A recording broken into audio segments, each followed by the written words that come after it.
Hello, hello, it's Adam, and welcome to our Friday huddle.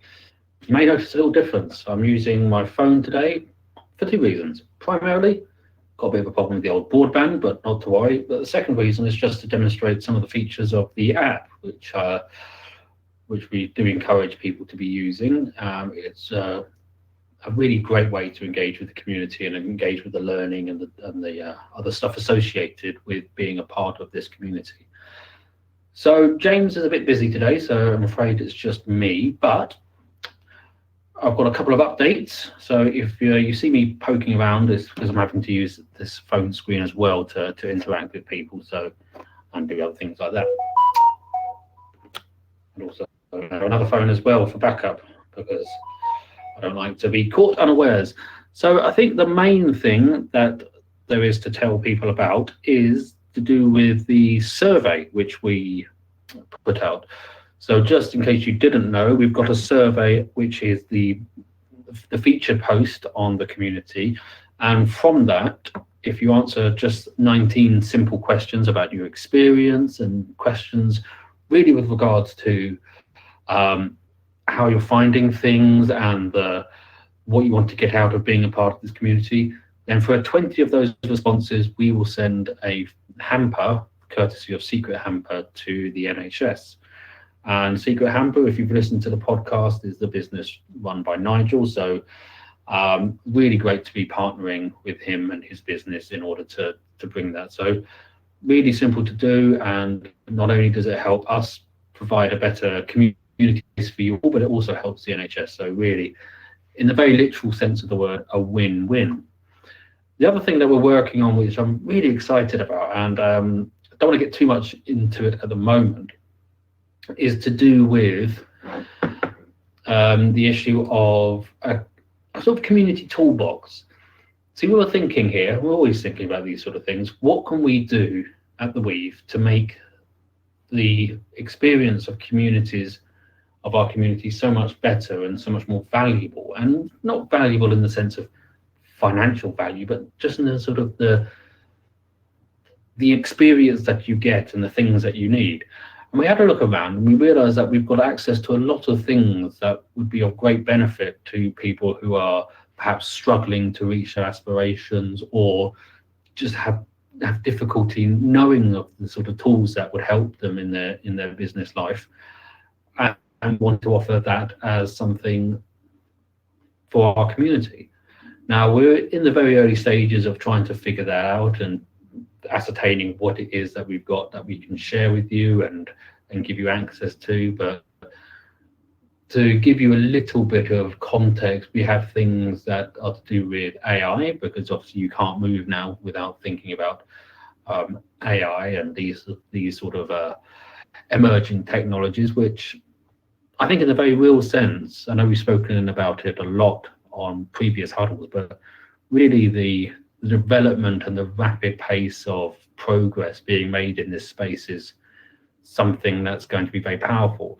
Now, with that and with all new technologies comes a very sharp learning curve for people, and part of that is being able to know how to utilize this technology. But if we can offer that support and skill and access to that technology for people within the community, then that's going to be a real benefit. Because when you think of what your day is consisting of as a business owner or as a solo entrepreneur, quite a lot of it is involved with writing, whether that's writing emails or whether it's writing marketing copy or whether it's just writing content for your blogs.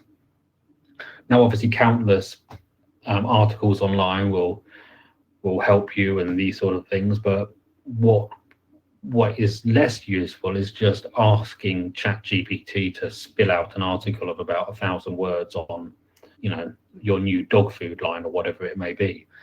So part of that is to offer the access to AI in a way that is meaningful and gives you the results that you want. And part of that is already inbuilt into the community. So this may be a feature that you weren't quite aware of, but currently now, and it's a fairly new development, and if I try and go onto the website version of the community as a little demonstration on how this works, if you go ahead and create just a new post, or call it a new article, then from within the actual area where you type in your text, you will be given some options to ask the AI to refine your writing or to improve your writing. So right off the bat, your free community is giving you the opportunity to access the power of AI to refine what you're writing. So if you wanted to, you could write a post in, introductions or wherever, and say, this is the sort of thing I'm thinking of for an email newsletter to be sent out about my new product. What do you think? Well, you could write that down, select the text, and ask AI to refine it, make it simpler to understand, perhaps make it longer or make it short, make it more condensed. And then you could ask us here at the community to give our thoughts on that, and we would be glad to do that as part of what we do here to support you. But going forward, there's going to be a lot more announcements to do with extra things that will just make your community experience even better. Another thing I wanted to talk about is, while we're on the subject of things like AI and technology like that, it always seems the way for me that technology like AI is often, when it first comes out, it seems to be like a mad gold rush, and people aren't quite sure how to use it properly. Now, there's a great video which I'll try to link to in the chat at some point, by a man called Sergio on YouTube, who really sort of captured some great suggestions on how to make AI work better for you. And I'll phrase it quite heavily here, but some of those ideas are really, really powerful, and things that I've been sort of thinking about and really resonate with me. Firstly, I would suggest specificity. Not only is it the soul of narrative, but also it's very helpful when you're writing something for ChatGPT. So on the one hand, what most people I've seen have done when they first get access to these tools is they just say, write me an article or write me a blog post about new technologies. And it will just quite happily go ahead and write that all down for you. But if you were a bit more specific and use the power of your words to guide the technology, then the results you get may be far more tailored to what you want. So, for example, you could ask something a bit more specific, like, write me a 500-word blog post about technology and its relevance to entrepreneurs in the east of England, or with regards to students emerging into a changing job market, or whatever it is. The more detail you put in, the more detail you'll get back, and more relevant detail you'll get back. As the old saying goes, rubbish in, rubbish out. The other thing I think is really quite interesting is to use personas. Now, this sort of thing only works with the sort of the chat GPT sort of chat element of it, because you have to ask questions and then follow-up questions to get this change in chat GPT's mindset. But if you ask something like, assume the persona of a marketing expert, and then ask it a question, and what it will do is it will respond in that persona. Now, obviously, as we've all been told, all of these things you have to take with a grain of salt, because you can't take everything as gospel. But it's sort of like having a consultant or another member of your team offering you suggestions in a brainstorming session, and it's really, really powerful. I've sometimes used this actually to help with learning French. I say, well, take on the persona of a teacher in French, and I'm going to speak to you, and assume that I'm of a moderate to intermediate level French speaker, and it will start to talk to you. As Sergio said in his video, these are services that are being offered by companies like Duolingo for a fair amount of money. So these are things that you can get from the core ChatGPT function without having to spend the extra money. Really, the extra money is just to do with the dressing up of the API. Another thing which I think is really powerful with personas, going back to personas, is that you can have a little bit of fun. Like the example he gave was, imagine you're Steve Jobs, and then you sort of ask the question, what is it like coming up with the iPhone? And it responds, oh, when I was thinking back in Apple about making something new and revolutionary, and also have that conversation with you. That's the more whimsical, but again, you can use that idea of asking the technology to take on the persona of an expert in whatever field you want, and then you can have that conversation to kind of bounce ideas off. And it's a bit uncanny, but it's very powerful. One other thing that I think I have found useful, or found an interesting thing, is that you can also provide examples of your own writing. I think the problem that a lot of people have had with things like AI and ChatGPT is that you've got a whole history of your writing already in existence, and then all of a sudden people start to notice that your newer blog posts sound nothing like you. They may be just as well informed, just as grammatically correct as all of your other writings, but there's a clear tonal shift. Now, obviously, ChatGPT and this sort of generative AI should be used, in my opinion, as a way to kickstart your ideas, and as a way to help you generate ideas which you can then present to the world in your own tone. But for whatever reason, if that's not possible, what you can do is ask ChatGPT and other services like that to analyze your previous blog posts by either copying and pasting blocks of text in, or giving it links. So you can say, I am going to provide you samples of my writing, and I want you to use those samples to create a blog post about whatever. And then it will come back and say, okay, I'm waiting to hear your article. And you post it in, and then it will be as if you're in that style. That's how people can sort of create scripts as well for YouTube videos, by supplying it with, say, write me a YouTube script video in the style of whoever, whatever your favorite YouTube personality is. And it comes back with something quite convincing.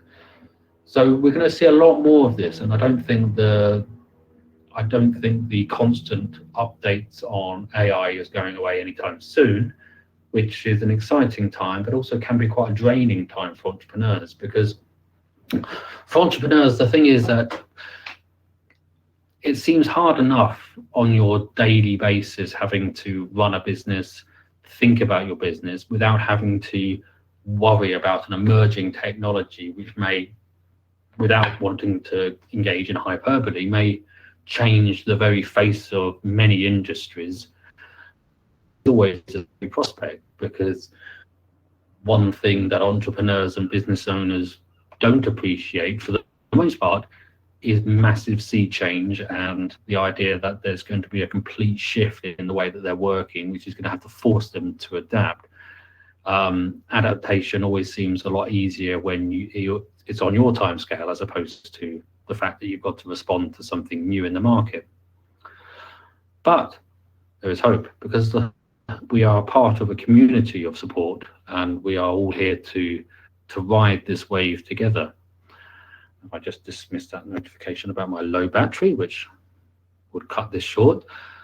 So that's the thing that I get excited about being part of a community like this, is that we can discuss in an open and trusting and supportive environment the sort of things that are causing us anxiety and causing us pause for thought. And I know I've teased it a little bit, but the idea of a toolbox to give people a bit of an edge when it comes to how they want to work.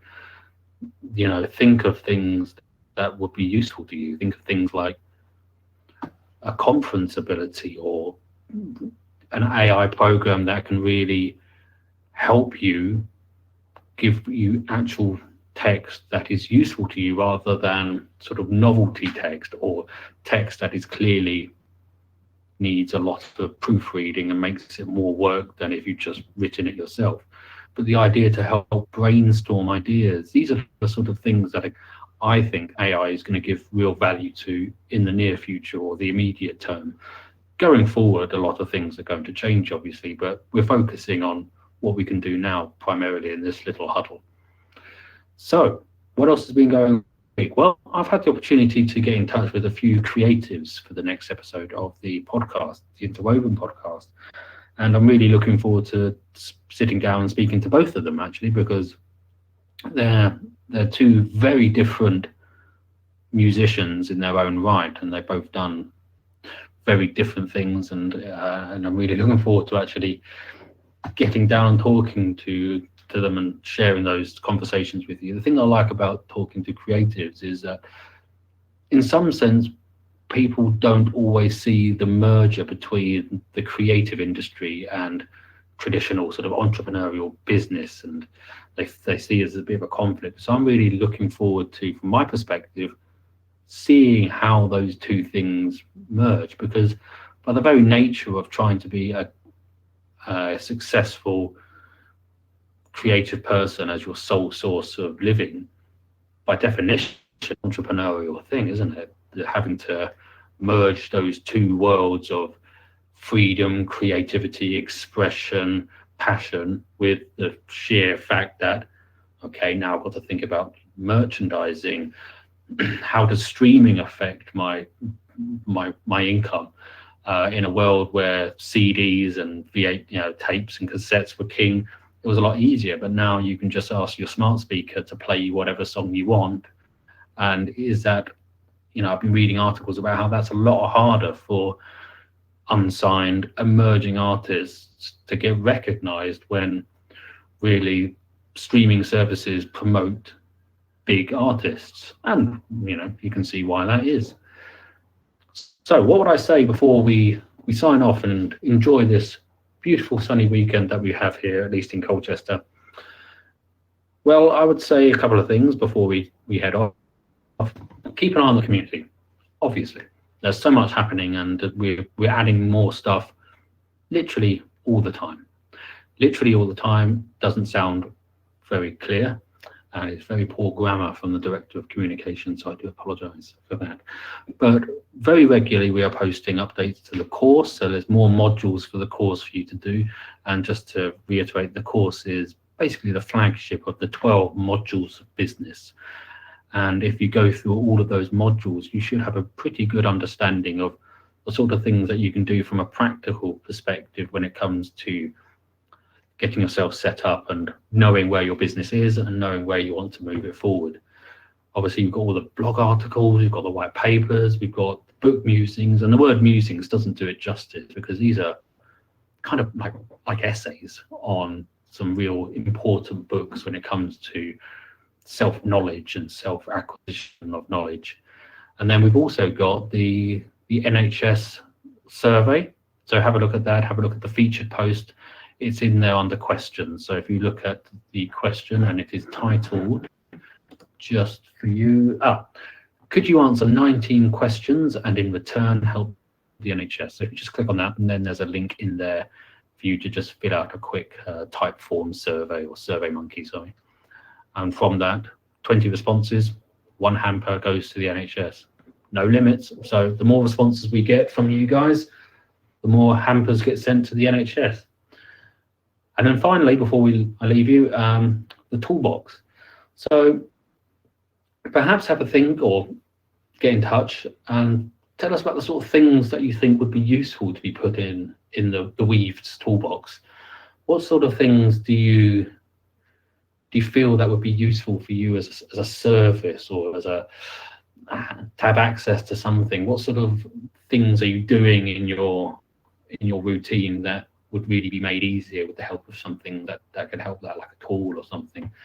So like video creation, or copywriting, or video conferencing, these sort of things. So anyway, I think while I've got you here for a few minutes, I'll just show you a couple of things that I'm proud of. So as we all seem to be working from home, it's quite important to create a space that's conducive to your mindset. Now, what I have in my little home office, apologies for the mess, but my home office is always the first place that gets used to put things in when we're trying to clear the house for somebody coming round. So there's always something here, but I've recently become slightly addicted to these Star Trek models. So you're purely being submitted to my Star Trek models, just as a little bit of a background on myself. So if you ever wanted to know a bit more about me, then I'm very keen on my sci-fi, and if you have a look in the recommended watching section of the community, you'll see that I put a recommendation for a bit of sci-fi in there. So if you ever find yourself with a bit of free time over the weekend, then there's definitely no end of sci-fi that you can look at. So all remains for me to say is I hope you have a good weekend. I hope this week's been productive and prosperous for you, and you've not been working too hard, because now we get to enjoy the sunshine and enjoy a weekend. So as always, I'll be on the community over the weekend. If you've got any questions or comments or anything that you'd like to ask, or perhaps you want to share with people, then be sure to do so. And we'll look forward to speaking to you next week in the Huddle. Bye for now.